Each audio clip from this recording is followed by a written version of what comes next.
чай, да, Лик? И тоже пару бутербродиков пока хватит. Потом гречку отварю, хотя бы с маслом. Себе кофе.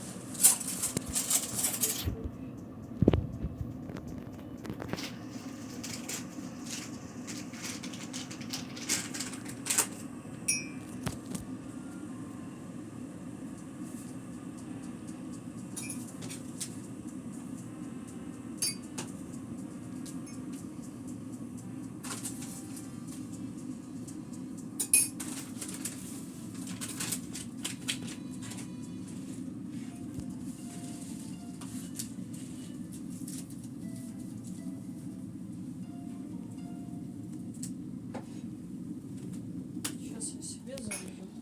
Тебе. Вова, чайник!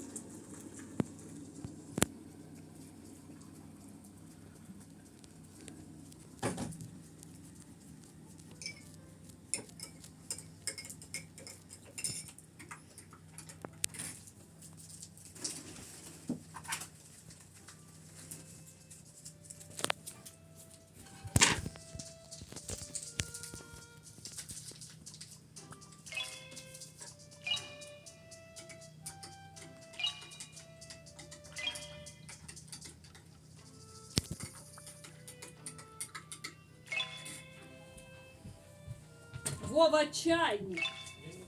Я думала, может, не услышал. То ж потом же заново опять кипятить нужно будет. Сейчас я бутики сделаю. Без помощи